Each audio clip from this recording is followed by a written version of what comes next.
Kingmakers IAS Academy for UPSC and TNPSC admissions. Call 9442272273. வாக்காளர்களுக்கு fridge வாங்க coupon கொடுத்து முறைகேட்டில் ஈடுபட்டதாக புகார் அளிக்கப்பட்ட நிலையில் விஜயபாஸ்கர் இதற்கு பதிலளிக்க உத்தரவு பிறப்பிக்கப்பட்டிருக்கிறது. கூடுதல் விவரங்களை எமது செய்தியாளர் சுரேஷ் வழங்கிட கேட்கலாம். சுரேஷ், இந்த வழக்கின் பின்னணி என்ன? மேலும் இந்த உத்தரவில் என்னென்ன விஷயங்கள் குறிப்பிடப்பட்டிருக்கு? முழு விவரங்களை பதிவு பண்ணுங்க. வணக்கம். அதாவது நடந்து முடிந்த சட்டமன்ற தேர்தலில் புதுக்கோட்டை மாவட்டம் விராலிமலை தொகுதியில அதிமுக வேட்பாளராக போட்டியிட்ட விஜயபாஸ்கர் கிட்டத்தட்ட 62,073 வாக்குகள் வித்தியாசத்துல வெற்றி பெற்றதாக அறிவிக்கப்பட்டாரு. அவர் எம்எல்ஏவாக பதவியேற்ற சில நாட்கள்ல அதாவது கடந்த மாதம் தன்னுடைய பதவியை ராஜினாமா செஞ்சுட்டு தாவேக்கால இணைஞ்சிருக்காரு.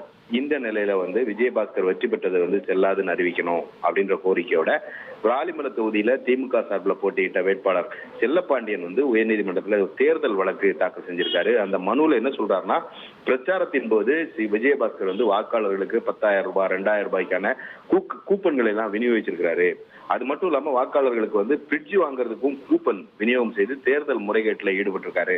அதனால அவருடைய வெற்றியை செல்லாதுன்னு அறிவிக்கணும் அந்த ஒரு கோரிக்கையை முன் வச்சிருந்தார். இந்த வழக்கை விசாரித்த நீதிபதி செந்தில்குமார் இந்த வழக்கு தொடர்பா பதிலளிக்கணும்னு சொல்லி தேர்தல் ஆணையத்துக்கும் விஜயபாஸ்கருக்கும் நோட்டீஸ் அனுப்ப உத்தரவிட்டிருக்கிறாரு.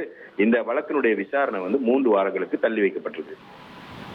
விவரங்களுக்கு நன்றி சுரேஷ். முன்னாள் அமைச்சர் விஜயபாஸ்கர் வெற்றியை எதிர்த்து வழக்கு தொடுக்கப்பட்ட நிலையில் விஜயபாஸ்கர் பதிலளிக்க நீதிமன்றம் உத்தரவிட்டிருக்கிறது. அது தொடர்பான முக்கிய செய்தியை பார்த்தோம்.